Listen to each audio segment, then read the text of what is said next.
नमस्कार प्यारे विद्यार्थियों। आज हम सेकंड पेपर शुरू करते हैं। सेकंड पेपर में आप सबके बहुत सारे कन्फ्यूजन्स हैं।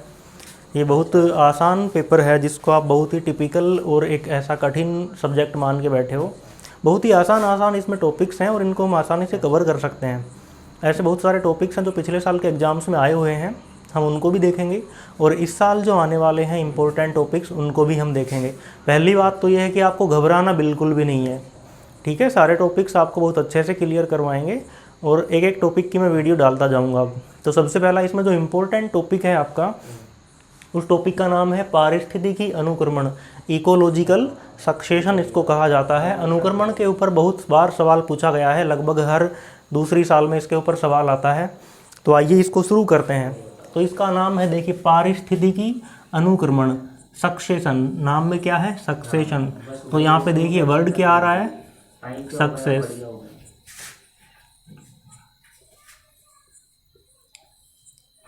अनुक्रम, जैसे आपने एक कहावत सुनी होगी कि सफलता एक ही दिन में नहीं मिलती, उसके लिए धीरे धीरे हमें प्रयास करना पड़ता है ना। तो ऐसे ही सक्सेशन भी एक दिन में नहीं हो जाता, इसके लिए वर्ष भर कई साल लग जाते हैं, सैकड़ों हजारों साल लग जाते हैं। और ये प्रोसेस कैसे होती है और क्या इसका मीनिंग है, ये देखते हैं। तो एग्जाम में 1 नंबर का सवाल इसके ऊपर बनता है कि पारिस्थितिकी अनुक्रमण किसे कहा जाता है, आप इसकी डेफिनेशन बताइए। तो आपको इसकी परिभाषा बतानी है, आपको इसे समझना है कि क्या है। देखिए मैं आपको सिंपल वर्ड्स में समझाऊं कि कोई ऐसा एक नेचुरल एरिया है, कोई एक स्पेसिफिक क्षेत्र है और जिसको हम क्या कह रहे हैं? आवास। क्या नाम है उसका? आवास। अब उस आवास में धीरे धीरे कुछ परिवर्तन होते रहते हैं, क्योंकि एक आपने दूसरी कहावत भी सुनी होगी कि परिवर्तन प्रकृति का नियम है ना। परिवर्तन हमेशा होते रहते हैं, धीरे धीरे होते रहते हैं, कई बार दिखते नहीं हैं, कई बार तेजी से हो जाते हैं, वो हमें दिखाई दे जाते हैं। तो किसी भी प्राकृतिक आवास में हमें कौन सा की बात करनी है? प्राकृतिक आवास। किसी भी प्राकृतिक आवास में परिवर्तन होते रहते हैं। अब ये परिवर्तन 2 प्रकार से हो सकते हैं। एक तो है यहाँ पे अल्पकालिक। कौन से परिवर्तन है? अल्पकालिक परिवर्तन। अल्प का मतलब कम और कालिक का मतलब समय, यानी कि ये ऐसे परिवर्तन हैं जो बिल्कुल ही कम समय के लिए होते हैं। और ये किस प्रकार के होते हैं? अस्थायी परिवर्तन होते हैं, टेम्परेरी होते हैं। तो किसी भी प्राकृतिक आवास में जब कोई अल्पकालिक परिवर्तन होते हैं तो वो अस्थायी होते हैं और उस वजह से उस आवास के ऊपर कोई फर्क ज़्यादा नहीं पड़ता है। लेकिन अगर उसी आवास में दूसरे परिवर्तन हो जाएं और वो किस प्रकार के हों? दीर्घकालीन हो, यानी कि लंबे समय के लिए हों। अगर उसमें लंबे समय के लिए वो परिवर्तन होंगे तो वो किस प्रकार के हो जाते हैं? स्थायी हो जाते हैं, परमानेंट हो जाते हैं। और इन परिवर्तनों की वजह से उस आवास पे फर्क पड़ता है। सिंपल सी बात क्या है कि किसी भी प्राकृतिक आवास में अगर दीर्घकालीन परिवर्तन होते हैं तो वो स्थायी होते हैं। तो इसकी डेफिनेशन हमें क्या बनानी है कि किसी भी प्राकृतिक आवास में होने वाले दीर्घकालीन परिवर्तनों से, किसी भी प्राकृतिक आवास में होने वाले दीर्घकालीन परिवर्तनों से जो क्रमिक और स्थायी परिवर्तन होते हैं उन्हें ही क्या कहा जाता है? पारिस्थितिकी अनुक्रमण। डेफिनेशन एक बार हम दोबारा से देखेंगे कि किसी भी प्राकृतिक आवास में होने वाले दीर्घकालीन परिवर्तनों से जो वहाँ पर क्रमिक का मतलब है जो लगातार हो रहे हैं, और स्थायी का मतलब क्या है कि जो परमानेंट हो रहे हैं परिवर्तन। अब तो किसी भी प्राकृतिक आवास में होने वाले दीर्घकालीन परिवर्तनों के फलस्वरूप होने वाले क्रमिक व स्थायी परिवर्तनों को ही क्या कहा जाता है? पारिस्थितिकी अनुक्रमण। ये एक सिंपल और इजी परिभाषा है जिसको आप एग्जाम में लिख सकते हो। इसकी बहुत सारी डेफिनेशंस और भी हैं सक्सेशन की, उनको आप पढ़ सकते हैं नोट्स में। ये एक डेफिनेशन का टाइप मैंने आपको बताया है। एक तो परिभाषा हो गई, इसको हमने शुरुआत में समझ लिया कि कोई भी प्राकृतिक आवास है वो कुछ भी हो सकता है, समुद्र, चट्टानी क्षेत्र, मरुस्थल का कोई एरिया, उनमें कुछ परिवर्तन होते हैं। तो जो प्रकार है इसका कि अनुक्रमण कितने प्रकार के होते हैं, तो कोई ना कोई आधार होगा हमारे पास कि उसके आधार पे हम इनको डिवाइड करें, पार्टी बांटे कि कितने भागों में विभाजित हैं। तो इनके आधार हैं, और जो पहला आधार है वो क्या है कि आवास में जीवन के आधार पर, जिस प्राकृतिक आवास में वो परिवर्तन हो रहे हैं क्रमिक और स्थायी और दीर्घकालीन, उसमें जीवन के ऊपर क्या फर्क पड़ता है, उसके आधार पे जो अनुक्रमण है वो दो प्रकार का होता है। एक पहला है जिसका नाम क्या है, प्राथमिक अनुक्रमण या प्राइमरी सक्सेशन, और दूसरा कौन सा है, द्वितीयक अनुक्रमण या सेकेंडरी सक्सेशन। दूसरा आधार क्या है, वर्गीकरण का। पोषण के आधार पर अनुक्रमण के प्रकार, ये भी दो प्रकार के हैं, स्वयंपोषी अनुक्रमण और विषमपोषी अनुक्रमण। स्वयंपोषी को इंग्लिश में हम क्या बोलते हैं, ऑटोट्रोफिक, और विषमपोषी कौन सा है, हेटेरोट्रोफिक।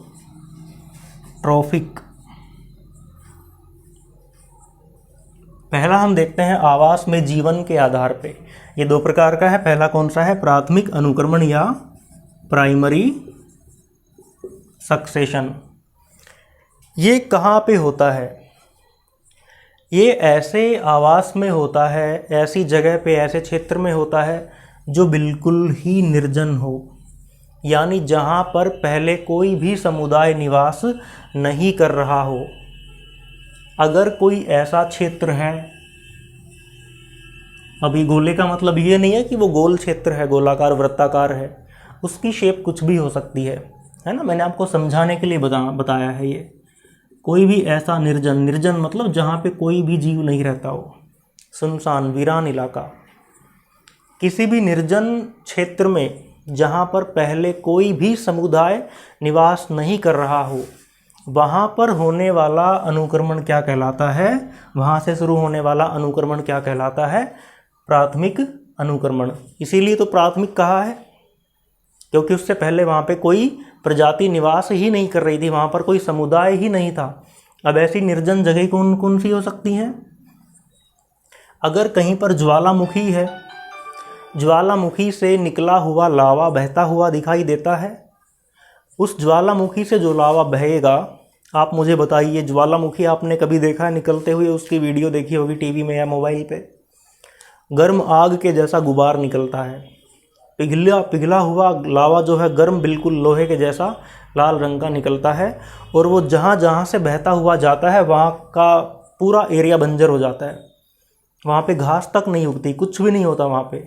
वो लावा धीरे धीरे ठंडा होता है, और उस जगह पे कोई भी जीव निवास नहीं करता।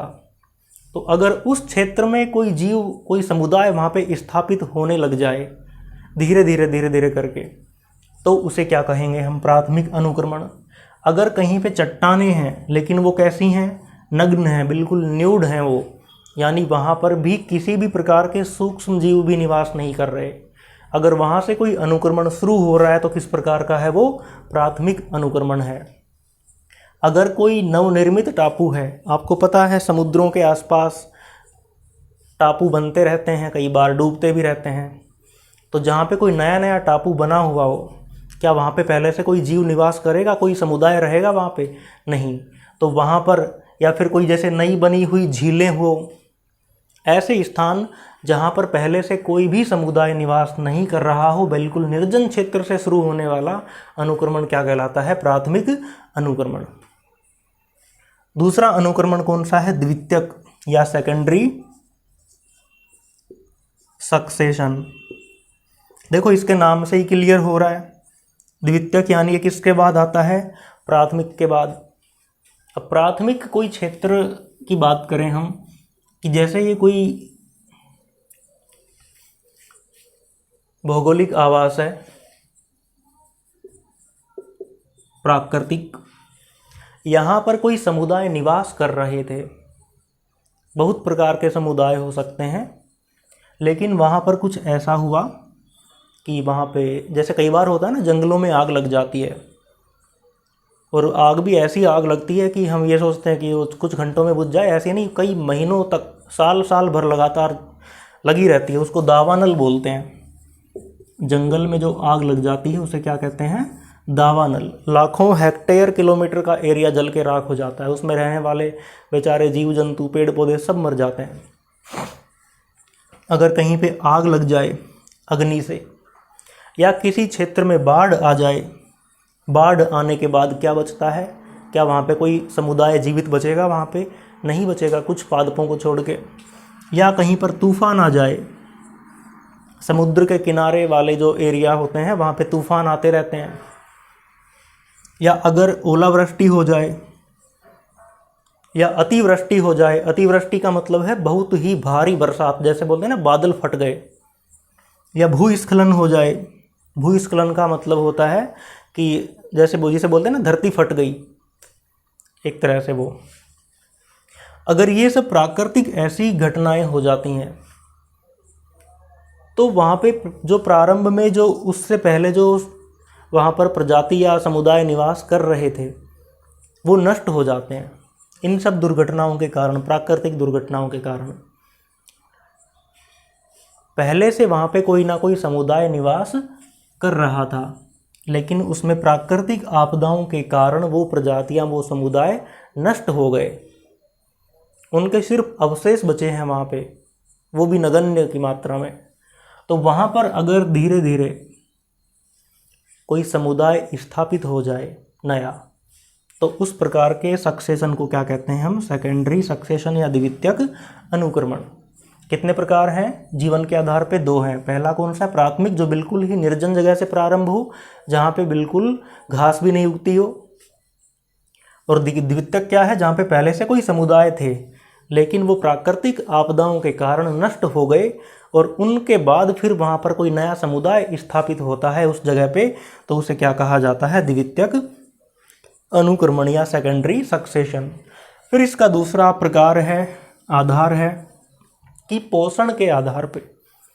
पोषण तो जानते हैं ना, न्यूट्रिशन, जो खाना पीना हम करते हैं, ये 2 प्रकार हैं। पहला कौन सा है? स्वयंपोषी या ऑटोट्रॉफिक। स्वयंपोषी जीव कौन होते हैं? जो कि अपना भोजन स्वयं बना सकते हैं, यानी कि जिनमें खुद का जो फूड मटेरियल है वो खुद से सिंथेसाइज करने की कैपेसिटी होती है। जो हमारे प्लांट्स होते हैं, है ना, ये सब कैसे होते हैं? ऑटोट्रॉफ्स होते हैं मोस्टली। कुछ एक ऐसे होते हैं जो कीटभक्षी भी होते हैं। तो स्वयंपोषी अनुक्रमण क्या होता है? जहाँ पर जिस भौगोलिक क्षेत्र में अकार्बनिक पदार्थों की, इनऑर्गेनिक अकार्बनिक पदार्थों की मात्रा अधिक होती है, वहाँ पर कौन सा सक्सेशन होता है? स्वयंपोषी। जहाँ पर अकार्बनिक पदार्थों की मात्रा अधिक होती है वहाँ पर होने वाले अनुक्रमण को क्या कहा जाता है? स्वयंपोषी अनुक्रमण। यानी कि यहाँ पर किस प्रकार के जीवों की संख्या अधिक रहेगी? जो स्वयंपोषी होते हैं। क्योंकि अगर कोई दूसरे आएंगे हेटेरोट्रोफ, तो उनको तो कार्बनिक पदार्थ चाहिए, और कार्बनिक पदार्थ वहाँ पे है ही नहीं, ना के बराबर है, तो वो कहाँ से जिंदा रहेंगे? दूसरा कौन सा है? विषमपोषी या हेटेरोट्रोफिक सक्सेशन। ये देखिए, विषमपोषी जीव क्या होते हैं? ऐसे जीव जो दूसरे जीवों के ऊपर अपने भोजन के लिए आश्रित रहते हैं, यानी कि वो खुद से अपना भोजन नहीं बना सकते। जैसे कि जितने भी प्राथमिक उपभोक्ता होते हैं शाकाहारी, या फिर द्वितीयक जो हमारे उपभोक्ता होते हैं मांसाहारी जीव, ये सब क्या होते हैं? विषमपोषी होते हैं। तो जिस भौगोलिक क्षेत्र में कार्बनिक पदार्थों की मात्रा अधिक होती है वहाँ पर होने वाला अनुक्रमण कौन सा होता है? विषमपोषी अनुक्रमण। यानी कि इस प्रकार के क्षेत्र में जो जीव रहते हैं, जो समुदाय रहते हैं, वो किस प्रकार के होते हैं? विषमपोषी प्रकार के होते हैं। तो ये तो हमने इनका इंट्रोडक्शन पढ़ा है कि इकोलॉजिकल सक्सेशन किसे कहते हैं, या फिर इसके जो नॉर्मल जो प्रकार हैं, आधार हैं, इनके आधार पे कितने प्रकार हैं, ये एक इंट्रोडक्शन हो गया। एग्जाम में सवाल क्या आता है कि आप इसकी परिभाषा लिखिए, या फिर इनका इनकी डेफिनेशन पूछ सकता है, ठीक है। यहाँ से तो फिर भी कम बनता है, लेकिन अगर 6 नंबर का सवाल बनता है पूरा कि आप अनुक्रमण के बारे में बताइए, उसकी परिभाषा लिखिए, प्रकार लिखिए, और बहुत सारे इनके प्रकारों के बारे में पूछा जा सकता है। तो कौन कौन से प्रकार हैं, क्या उनके सिद्धांत हैं, कैसे वो काम करते हैं, उनके बारे में हम अभी पढ़ेंगे अपने इसी टॉपिक के अंदर। अब हम अगला टॉपिक पढ़ते हैं इसका, जिसका नाम है अनुक्रमण के पद, स्टेप्स ऑफ इकोलॉजिकल सक्सेशन। कोई भी क्षेत्र में भौगोलिक आवास में जब सक्सेशन होता है तो उसके कुछ स्टेप्स होते हैं, और हम उन सभी स्टेप्स को स्टेप बाय स्टेप पढ़ेंगे, जानेंगे। देखिए, किसी भी अगर निर्जन क्षेत्र में अगर कोई समुदाय वहाँ पर आकर स्थापित होता है तो ऐसा तुरंत नहीं हो जाता, और ऐसा नहीं है कि जो समुदाय हमें आज दिखाई दे रहा है कभी से वही है, नहीं, ऐसा भी नहीं है। उसकी कुछ पूर्व ऐसी कुछ समुदाय होते हैं जो उन आने वाली समुदायों को स्थापित करते हैं, तो उसके लिए हमें उन स्टेप्स को पढ़ना पड़ेगा, सभी स्टेप्स को। तो पहला स्टेप क्या है इसमें, न्यूडेशन या नग्नता कहा जाता है इसको। पहला स्टेप सक्सेशन का क्या है, न्यूडेशन या नग्नता। देखिए, किसी भी क्षेत्र का निर्जनता को प्राप्त होना, यानी कोई ऐसा क्षेत्र हो जहाँ पर बिल्कुल भी कोई आवास, कोई प्रजाति या कोई समुदाय वहाँ पर नहीं निवास कर रहा हो, उस क्षेत्र को क्या कहते हैं हम, निर्जन क्षेत्र। तो कोई भी क्षेत्र निर्जन क्यों होता है, उसके कुछ ना कुछ कारण होंगे। आप मुझे बताओ, धरती पे ऐसी कौन कौन सी जगह हैं जहाँ पर आपको कोई भी समुदाय, कोई भी जीव आपको नहीं मिले। ऐसे निर्जन क्षेत्र कहाँ पर होंगे, उनका कारण क्या होगा कि वहाँ पर ऐसी स्थितियाँ हैं, ऐसी भौगोलिक परिस्थितियाँ हैं कि वहाँ पर कोई जीव वहाँ पे जीवित नहीं रह सकते। अगर इसी धरती का तापमान बताओ, अगर 100 डिग्री सेल्सियस हो जाए तो क्या कोई जिंदा रह पाएगा? या धरती से बाहर निकल के आज अगर हम चांद पे जाकर रहने लग जाएं, मंगल ग्रह पे रहने लग जाएं, तो क्या जिंदा रह पाएंगे? नहीं, क्योंकि वहाँ पे परिस्थितियाँ हमारे लिए अनुकूल नहीं हैं। तो कोई भी निर्जन क्षेत्र होने का कारण क्या है, इसके कुछ स्थलाकृतिक कारक हो सकते हैं, यानी कि उसके जो भूस्थल के जो ऐसे कारक जो उसको प्रभावित करते हैं, उस भूस्थल को, जैसे कि ज्वालामुखी। अगर किसी क्षेत्र में ज्वालामुखी बह रहा है, उसका लावा बह रहा है, तो वहाँ पर कौन प्रजाति वहाँ पे रह पाएगी जिंदा, कौन समुदाय रह पाएगा? कोई भी नहीं रह पाएगा। या कहीं पर अगर भूकंप आ गया, भूकंप में सब कुछ तहस नहस हो जाता है, तो कुछ नहीं वहाँ पे जिंदा रह पाता है कोई भी। या अगर कहीं पर भूस्खलन हो जाए, ये सारे कारण किसके हैं? स्थलाकृतिक कारक हैं, ये वो फैक्टर्स हैं। दूसरे फैक्टर कौन से हो सकते हैं? जलवायवीय कारक, जलवायु में होने वाले कुछ ऐसे परिवर्तन कि जिससे वो क्षेत्र कैसा हो जाए, निर्जन।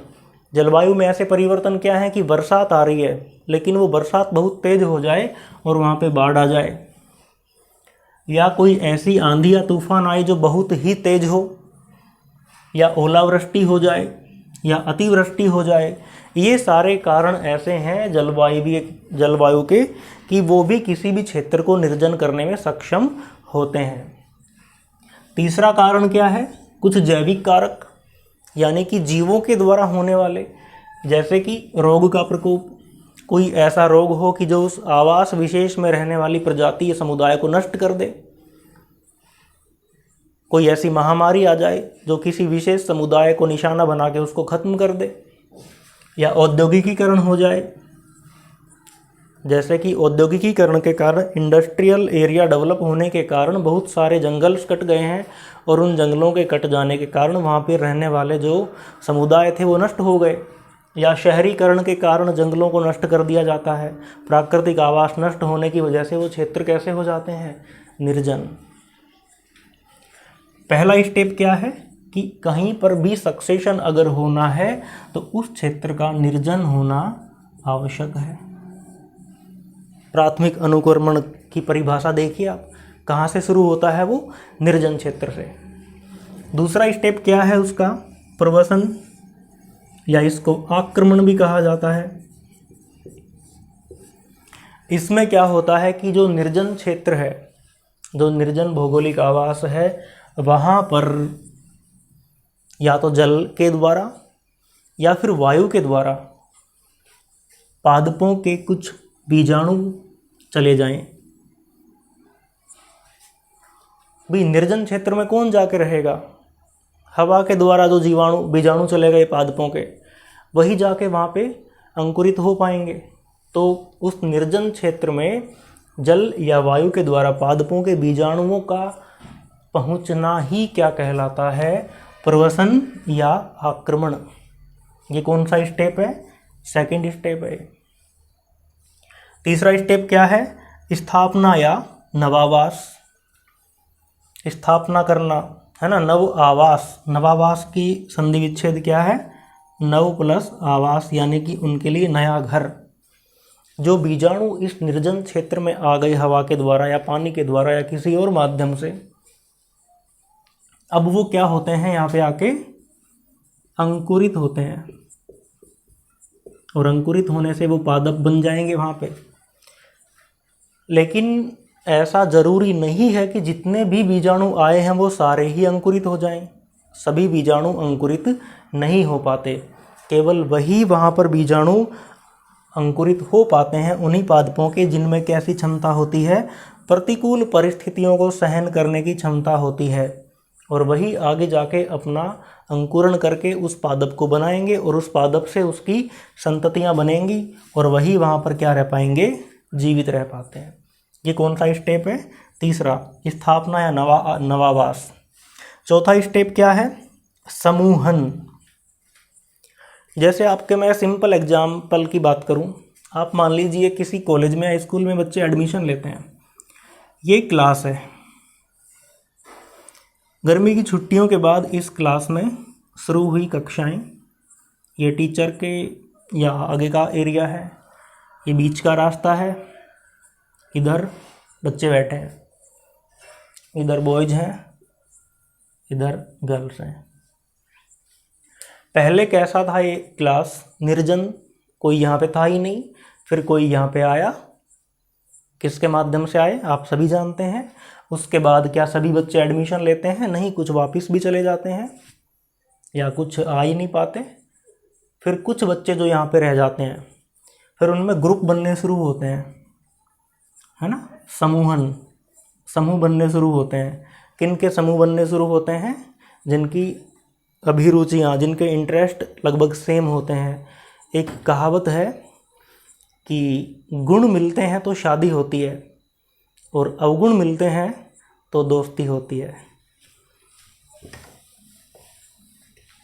तो यहाँ पर समूहन में देखते हैं कि उस निर्जन क्षेत्र में अंकुरित हो गए थे कुछ बीजाणु, उनसे कुछ वहाँ से बन गए, नए पादप बन गए, और वो जाति के पादप क्या करते हैं? फिर वहाँ पर जनन करेंगे आपस में, उनमें प्रजनन होगा, और प्रजनन होने से उनकी संख्या या घनत्व बढ़ता है। उस प्रजाति की संख्या बढ़ेगी। वहाँ पे कौन सी प्रजाति की संख्या बढ़ेगी? कौन सी जाति की संख्या बढ़ेगी? जो कि प्रतिकूल परिस्थितियों को सहन करने की क्षमता रखते हैं उस निर्जन आवास में। सभी जाति वहाँ पे जिंदा नहीं रह पाती। पांचवा क्या है फिर यहाँ पे स्टेप?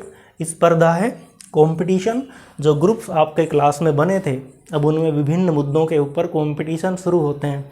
नहीं, आज उन्होंने ऐसे कपड़े पहने हैं, मैं उनसे कल और भी बढ़िया पहन के आऊँगा, है ना। आज उसने 10,000 का मोबाइल ले लिया, मैं 20,000 का मोबाइल लेके आऊँगी, है ना। कंपटीशन पढ़ाई के स्टार्ट नहीं होते। अगर पढ़ाई के स्टार्ट होते तो आज एक दिन पहले नौबत नहीं आती शायद, है ना। ठीक है, कंपटीशन क्या है? स्पर्धा क्या है कि उस क्षेत्र में जो प्रजातियां आई हैं, अब उनके लिए भोजन के या आवास के सोर्सेज लिमिटेड हैं, और उनकी संख्या अगर बढ़ेगी तो उनमें आपस में कंपटीशन होगा। आपस में क्या होगा? कंपटीशन होगा। जैसे मान लीजिए कि एक क्लास में 10 बच्चे हैं और 5 वहाँ पे चॉकलेट हैं, और ये कहना हो कि इनको चॉकलेट बांट दो, तो पूरी चॉकलेट अगर बांटनी है तो 5 बच्चों को ही मिल पाएगी, 5 को नहीं मिल पाएगी। तो टीचर्स के पास क्या ऑप्शन है कि बच्चों में लड़ाई करवा दें? नहीं, वो कोई कंपटीशन करवा देंगे किसी भी चीज़ का, कि जो यहाँ पे इनमें 2-2 के ग्रुप में जो यहाँ से जीतेगा उसे ही क्या चॉकलेट मिलेगी। और यहाँ पे उस चॉकलेट का मतलब क्या है कि उनकी ज़िंदगी मिलनी। तो जो पादप जो जंतु, जो प्रजाति यहाँ पर जीवित रह पाएगी उस कंपटीशन के अंदर, वही जीवित रह पाने के बाद वो क्या करती है, संतान उत्पन्न करती है। और कैसी करती है, जो उस आवास में रहने के लिए कैसी हो, अनुकूलतम। जो प्रतिकूल होगा उस आवास के प्रति वो नष्ट हो जाएंगे, जो अनुकूल रहेंगे वो वहाँ पर उस आवास में जीवित बच पाते हैं। तो इस प्रकार से ये हमने अभी 4 स्टेप्स पढ़े हैं। और अगला स्टेप है चरम समुदाय, है ना, क्लाइमैक्स जिसको बोलते हैं हम। चरम का मतलब क्या होता है, क्लाइमैक्स। अभी हमने पढ़ा था इससे पहले वाले में कि स्पर्धा होती है, स्पर्धा में वही जाति जीवित रह पाती है जो कि उस आवास के लिए अनुकूल होती है। तो जो विजेता जाति होती है, यानी कि जिन्होंने दूसरी प्रजातियों को, दूसरे समुदायों को हराया है, एक तरह से जीवन की रेस में, लाइफ की जो रेस है उसमें हराया है, और जो जीत गई उसे क्या कहा गया है, विजेता जाति है। जो विजेता जाति है उस क्षेत्र के लिए कैसी होती है, वो अनुकूलतम होती है। जो विजेता जाति है उस भौगोलिक क्षेत्र के लिए कैसी होती है, वो अनुकूलतम होती है। और उस जाति की उस अवस्था को क्या कहते हैं, हम चरम अवस्था कहते हैं। और जो चरम अवस्था होती है वही क्या बनाती है, चरम समुदाय बनाती है। तो इस प्रकार से हमने देखा है कि अनुक्रमण कैसे एक नग्न या न्यूड क्षेत्र से प्रारंभ होता है और धीरे धीरे उसमें चरम अवस्था आती है, जो कि लास्ट में चरम समुदाय जो कि बनता है वहाँ पे। फिर यहाँ पे एक टॉपिक है छोटा सा, अनुक्रमण के सिद्धांत हैं। सिद्धांत क्या क्या है, पहला सिद्धांत है एक चरम समुदाय सिद्धांत, और दूसरा सिद्धांत क्या है, बहुचरम समुदाय सिद्धांत। जो पहला सिद्धांत है ये क्या कहता है कि किसी भी सक्सेशन के फलस्वरूप 1961 में दिया गया था ये, फ्रेडरिक क्लेमेंटस वैज्ञानिक के द्वारा। उन्होंने क्या कहा कि किसी भी उस भौगोलिक क्षेत्र में केवल एक ही चरम समुदाय हो सकता है। किसी भी भौगोलिक क्षेत्र में अनुक्रमण के फलस्वरूप एक ही चरम समुदाय बन सकता है। अगर दूसरे समुदाय वहाँ पर बन रहे हैं तो वो चरम नहीं होते, उनको क्या कहा जाता है, लघु समुदाय कहा जाता है। ये सिद्धांत किसने दिया था, फ्रेडरिक क्लेमेंटस ने। कब दिया था, 1961 में। दूसरा सिद्धांत क्या है, बहुचरम समुदाय सिद्धांत। बहु का मतलब क्या है, पोली या मल्टी, यानी कि एक से ज़्यादा, बहुत ज़्यादा। ये सिद्धांत किनके द्वारा दिया गया था, हैकल के द्वारा। उन्होंने क्या कहा कि अनुक्रमण के फलस्वरूप जो चरम समुदाय बनते हैं, अनुक्रमण के फलस्वरूप जो समुदाय बनते हैं वो सारे कैसे होते हैं, चरम समुदाय होते हैं। वो जितने भी समुदाय वहाँ पे होते हैं वो सारे कैसे होते हैं, चरम समुदाय होते हैं। कोई भी समुदाय, लघु समुदाय वहाँ पे नहीं होता। समुदाय क्या होता है, कम्युनिटी, कम्युनिटी। इनको भी हम पढ़ेंगे, कम्युनिटी क्या है ना, समष्टि क्या है, व्यष्टि क्या है, ये सब पढ़ेंगे।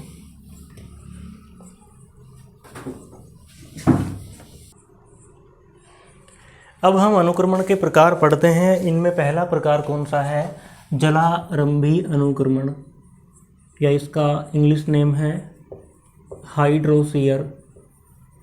कई बार इसके ऊपर क्वेश्चन पूछे गए हैं कि जलीय अनुक्रमण का वर्णन कीजिए, 6 नंबर का सवाल आ जाता है।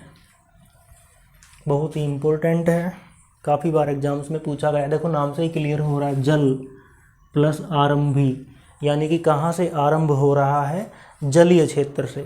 तो इसकी परिभाषा क्या है कि जलीय क्षेत्र से प्रारंभ होने वाला अनुक्रमण ही क्या कहलाता है, जलारंभी अनुक्रमण या हाइड्रोसियर। अब इसमें देखिए क्या होता है कि जो जल होता है उसमें डायरेक्ट कोई प्लांट नहीं उग सकते। क्या पानी में डायरेक्ट कोई पौधे उग सकते हैं, नहीं। तो उसके लिए उसकी पूर्ववर्ती अवस्थाएं आती हैं, जिनको हम छोटे छोटे प्राणियों को प्लवक बोलते हैं। इनको प्लैंकटन्स कहा जाता है इंग्लिश में। प्लवक को क्या कहा जाता है, प्लैंकटन्स। जो छोटे छोटे जो जीव होते हैं पानी पे तैरने वाले, प्लैंकटन्स। प्लवक से शुरू होती है जल आरंभी अनुक्रमण, और ये विभिन्न अवस्थाओं से होता हुआ चरम वन समुदाय को प्राप्त करता है। यानी कि बहुत सारे स्टेप्स आते हैं और तब जाके लास्ट में इसमें चरम समुदाय की अवस्था आ पाती है। तो इसका पहला स्टेप हम पढ़ते हैं। इसके जो चरण हैं काफ़ी सारे हैं। पहला स्टेप कौन सा है? प्लैंक्टोनिक स्टेज, या इसको प्लवक अवस्था बोलते हैं। ठीक है। अब ये ऐसे जो सूक्ष्म जीव की तरह होते हैं बिल्कुल ही। कोई भी जलीय निर्जन क्षेत्र है, आपको पता है कि कहाँ से शुरू हो रहा है? निर्जन क्षेत्र से शुरू हो रहा है। तो कोई भी जलीय निर्जन क्षेत्र है, अब वहाँ पर जीव की उत्पत्ति होनी है, और वो कैसे हो? जल और वायु के माध्यम से, पानी के माध्यम से आ गए बह के, या हवा से उड़ के आ गए। क्या आ गए? बीजाणु, जो स्पोर्स होते हैं वो किनके? शैवालों के या जीवाणुओं के। जल या वायु के माध्यम से कहाँ पे आ गए? निर्जन जलीय क्षेत्र में। ध्यान देना, शुरू हो रहा है जल अनुक्रमण। कैसे हुआ? हवा या पानी के माध्यम से आ गए। कौन आ गए? बीजाणु आ गए। किसके आए? शैवाल के बीजाणु आए। तो शैवाल के बीजाणु आए तो उनसे क्या बनेंगे? शैवाल बनेंगे, एल्गी। जीवाणुओं के आ गए तो उनसे क्या बनेंगे? बैक्टीरिया आ गए। प्रोटोजोअन्स के आ गए तो उनसे धीरे धीरे क्या बन जाते हैं? डाइटम्स बन जाते हैं। तो ये जब अवस्थाएं बनती हैं उस जल में, ये उस जल के लिए पहले सजीव हैं, है ना, उस निर्जन जलीय क्षेत्र के लिए। और ये जो एल्गी होते हैं, डाइटम्स होते हैं, बैक्टीरिया होते हैं, ये क्या काम करते हैं? नाइट्रोजन का फिक्सेशन करते हैं, नाइट्रोजन का स्थिरीकरण करते हैं। और उस नाइट्रोजन के स्थिरीकरण करने से वहाँ पर फाइटोप्लैंक्टन्स के साथ साथ कुछ जूप्लैंक्टन्स भी डेवलप होते हैं। ध्यान रखना, फाइटो का मतलब क्या होता है? पादप। फाइटोलॉजी क्या है? पादपों का अध्ययन। और जूप्लैंक्टन्स यानी कि जो जंतु प्लवक होते हैं, जो सूक्ष्म पादप होते हैं बिल्कुल ही एल्गी की तरह, उनको क्या बोलते हैं? फाइटोप्लैंक्टन्स। और जो जंतु होते हैं बिल्कुल छोटे छोटे, उनको क्या कहते हैं हम? जूप्लैंक्टन्स या जंतु प्लवक। तो फाइटोप्लैंक्टन्स के साथ साथ जूप्लैंक्टन्स भी वहाँ पर उस क्षेत्र में डेवलप हो जाते हैं। और जूप्लैंक्टन्स के एग्जाम्पल क्या हैं? जैसे कि अमीबा हो गया, युगलिना हो गया, पैरामीशियम हो गया। बिल्कुल सूक्ष्म होते हैं ना, ये सूक्ष्मदर्शी की हेल्प से देखते हैं हम। तो इनको हम क्या बोलते हैं? जूप्लैंक्टन्स बोलते हैं।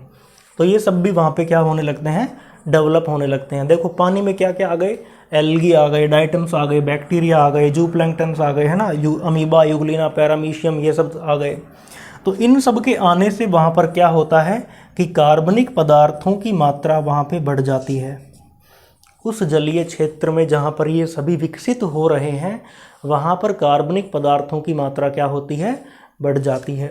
कार्बनिक पदार्थों की मात्रा वहाँ पर बढ़ने से अब कुछ ऐसे सजीव विकसित होते हैं जो कि इन जीवों से संरचना में जटिल होते हैं। ये सरल से जटिल संरचना डेवलप होती चली जाएगी आगे की स्टेप्स में। तो यहाँ पर कुछ तंतुमय शैवाल उत्पन्न होते हैं। तंतुमय का एग्जाम्पल है जैसे कि स्पाइरोगायरा। अब ये शैवाल यहाँ पर जब धीरे धीरे डेवलप होने लगते हैं तो उस जगह पे पानी की कमी होने लगती है। जैसे जल का क्षेत्र है, सबसे पहले यहाँ पे क्या आए? प्लैंक्टन्स आए, फाइटोप्लैंक्टन्स, फिर जूप्लैंक्टन्स, फिर उसके बाद यहाँ पे कार्बनिक पदार्थ बढ़ गए तो यहाँ पे तंतुमय शैवाल बन गए। अब वो शैवाल आ गए तो पानी को काम मिलेंगे, धीरे धीरे उनकी संख्या बढ़ेगी, पानी की कम होगी तो पानी की मात्रा यहाँ पे कम हो जाएगी, इनकी संख्या बढ़ने लग जाती है और ये क्या हो जाते हैं? नष्ट होने लगते हैं। ये जो तंतुमय शैवाल वगैरह हैं ये क्या होने लगते हैं? नष्ट होने लग जाते हैं। लेकिन ये तो नष्ट हो गई, लेकिन जो इनकी डेड बॉडीज़ हैं, जो इनके अवशेष हैं, वो कहाँ पे जाएंगे? उस जल के पैंदे में चले जाएंगे, तो उस तली में जमा हो जाएंगे और उस तली में जमा होके वहाँ पर एक कीचड़ जैसा पदार्थ बन जाएगा और उसमें किसकी अधिकता होगी? कार्बनिक पदार्थों की अधिकता होती है। ऐसा किस स्टेप में हो रहा है? प्लवक अवस्था में। यानी कि अगर वहाँ पर कीचड़ जैसी अवस्था बननी है तो सबसे पहले क्या आएंगे? इनके स्पोर्स आएंगे हवा के माध्यम से, फिर वहाँ पे कुछ ऐसी स्ट्रक्चर्स डेवलप होने लग जाएंगी, नाइट्रोजन का फिक्सेशन होगा, उसके फलस्वरूप फाइटोप्लैंक्टन्स के साथ साथ जूप्लैंक्टन्स भी बढ़ेंगे, कार्बनिक पदार्थों की मात्रा बढ़ेगी, फिर तंतुमय शैवाल जैसी संरचनाएं डेवलप होने लगती हैं, फिर ये भी नष्ट हो जाते हैं, नष्ट होकर उसके पैंदे में जमा हो जाते हैं जिसमें कार्बनिक पदार्थों की मात्रा ज़्यादा होती है। ये पहला स्टेप है। अगला स्टेप है इसका जल निमग्न अवस्था। निमग्न का मतलब होता है डूबा हुआ, है ना, जो जल में पूरी तरह से डूबी हुई अवस्था है। इससे पहले अवस्था में हमने प्लावक अवस्था में देखा था कि उस पानी में कार्बनिक पदार्थों की मात्रा अधिक हो गई थी, जल का लेवल थोड़ा थोड़ा कम होने लग गया था और उस पैंदे में कीचड़ जमा होने लग गया था। उसके पैंदे में कीचड़ जमा होने लग जाने से उसके अंदर कुछ ऐसे जलीय पादप विकसित होते हैं कि जिनमें जड़ें पाई जाती हैं। ऐसे जल में डूबे रहने वाले पादप जिनमें जड़ें पाई जाती हैं, उनके एग्जाम्पल्स क्या हैं, जैसे कि वेलिस्नेरिया, हाइड्रिला, कारा, ये सब पादप उसमें धीरे धीरे विकसित होने लगते हैं। देखिए उस जल के क्षेत्र के अंदर कुछ समय बाद इन पादपों की भी क्या हो जाती है, मृत्यु हो जाती है और इनके मृत होने से कार्बनिक पदार्थों की मात्रा तो इस जल के अंदर बढ़ती चली जाएगी, लेकिन जल का स्तर क्या होने लगता है, कम होने लगता है। ऐसा किस अवस्था में होता है, ऐसा जल निमग्न अवस्था में होता है। अगली स्टेप इसमें है प्लावी अवस्था। प्लावी का मतलब होता है फ्लोटिंग, यानी कि तैरने वाली अवस्था। जो जल की सतह के ऊपर पादप तैरते हैं उनको क्या कहा जाता है, प्लावी पादप कहा जाता है। इससे पहले वाली स्टेप में हमने पढ़ा था कि जल निमग्न पादप बन जाते हैं। जब वो धीरे धीरे नष्ट होने लगते हैं तो कार्बनिक पदार्थों की मात्रा बढ़ने लगती है और जल स्तर कम होने लगता है।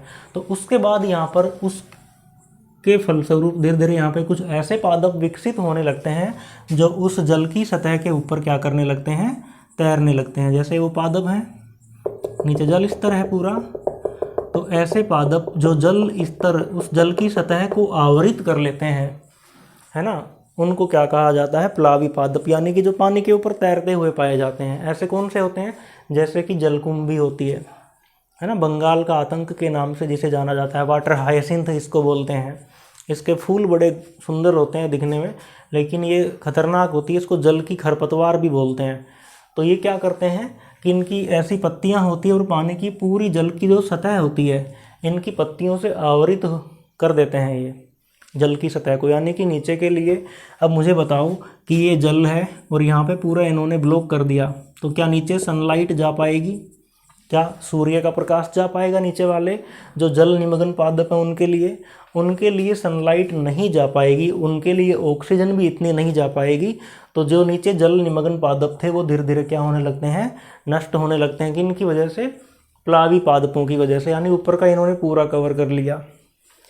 उनके नष्ट होने के बाद धीरे धीरे प्लावी पादप भी क्या होने लगते हैं, नष्ट होने लगते हैं और ये फिर पैंदे में जमा होने लग जाते हैं, जल निमग्न पादप भी और प्लावी पादप भी।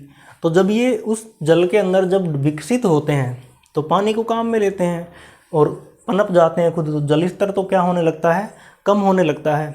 और जब ये मरते हैं तो इनके जो अवशेष उसके पैंदे में, उसकी तली में जमा होने लगते हैं, तो उससे कार्बनिक पदार्थों की मात्रा वहाँ पर बढ़ जाने लगती है। ऐसा किस अवस्था में हो रहा है, प्लावी अवस्था में। इसकी नेक्स्ट स्टेप क्या है, नद अनुप अवस्था। देखिए इस अवस्था में क्या हुआ कि जब उस जल के स्रोत के अंदर जल स्तर कम होने लग गया और कार्बनिक पदार्थों की मात्रा बढ़ने लग गई, तो वहाँ पर कुछ अलग प्रकार के जलीय पादप अब वहाँ पर विकसित होते हैं, जिनको क्या कहा जाता है, जड़ युक्त नद अनुप पादप। और इनके एग्जाम्पल क्या हैं, जैसे रूमेक्स, टाइफा। तो ये इस तरह के पादप होते हैं कि मुझे बताओ कि जल स्तर पहले ज़्यादा था उसमें, फिर धीरे धीरे कम होने लग गया। तो इस स्टेप में हमने जल का स्तर इतना दिखाया, पहले यहाँ तक भरा हुआ था, अब आधा हो गया, बहुत कम हो गया ये। अब इसमें ऐसे प्रकार के पादप विकसित होने लगते हैं, जलीय पादप, कि उनका शीर्ष भाग, उन पादपों का शीर्ष भाग उस जल की सतह के ऊपर रहता है और उनकी नीचे जो जड़ें हैं वो उस पानी के अंदर डूबी रहती हैं।